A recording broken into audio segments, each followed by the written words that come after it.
কংগ্ৰেছে টিকট বিক্ৰী কৰে নেকি? মুখ্যমন্ত্ৰী ডক্টৰ হিমন্ত বিশ্ব শৰ্মাই শেহতীয়াভাৱে কংগ্ৰেছে ইতিমধ্যে কেনেদৰে টিকট দিব বিচাৰিছে 50,000 টকা লৈ আৰু একেটা সময়তে সেই 50,000 টকা আবেদনৰ সৈতে যি বিচাৰিছে আৰু বিজেপিয়ে কেনেদৰে দিব বিচাৰিছে এই কথাবোৰ উল্লেখ কৰি কংগ্ৰেছৰ বৰ্তমান পৰিস্থিতি, কংগ্ৰেছৰ বৰ্তমান অৱস্থা আৰু কংগ্ৰেছৰ শেহতীয়া স্থিতি আৰু লগতে ধৰ্মীয় সংখ্যালঘু বসতি প্ৰধান অঞ্চলসমূহত কংগ্ৰেছৰ বৰ্তমান সময়ৰ গুৰুত্ব বিষয় সন্দৰ্ভত মুখ্যমন্ত্ৰী ডক্টৰ হিমন্ত বিশ্ব শৰ্মাই মন্তব্য কৰে।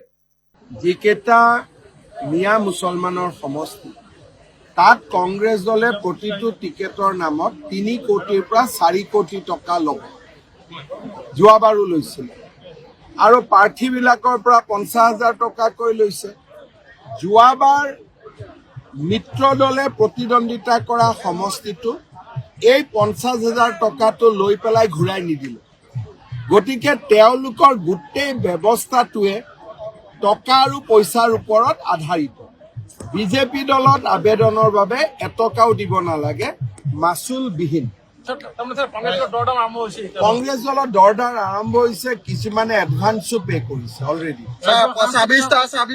26টা সমষ্টি লুৰিণজ্যোতি গগৈ আৰু অখিল গগৈ মাজত ভগাই দিব। তেওঁলোক কিছু অসন্তুষ্ট হৈছে।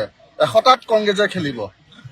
চব লুৰিণজ্যোতি গগৈ আৰু অখিল গগৈ যদি সঁচাকৈ 26টাও পায়, সেইটো এটা ডাঙৰে কথা, কাৰণ তেওঁলোকৰতো কোনো সংগঠন নাই।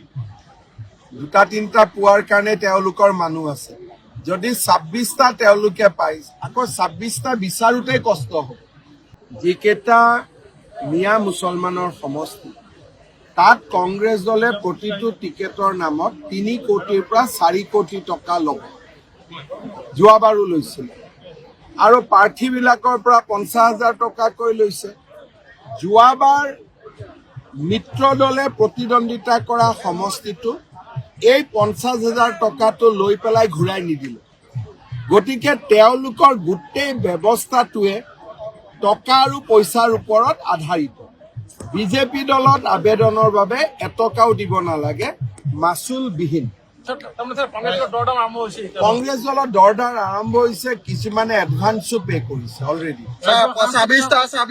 26টা সমষ্টি লুৰিণজ্যোতি গগৈ আৰু অখিল গগৈ মাজত ভগাই দিব। তেওঁলোক কিছু অসন্তুষ্ট হৈছে। 100টাত কংগ্ৰেছে খেলিব। চব লুৰিণজ্যোতি গগৈ আৰু অখিল গগৈ যদি সঁচাকৈ 26টাও পায়, সেইটো এটা ডাঙৰে কথা, কাৰণ তেওঁলোকৰতো কোনো সংগঠন নাই। 2-3টা পোৱাৰ কাৰণে তেওঁলোকৰ মানুহ আছে। যদি 26টা তেওঁলোকে পায়, আকৌ 26টা বিচাৰোঁতে কষ্ট হ'ব।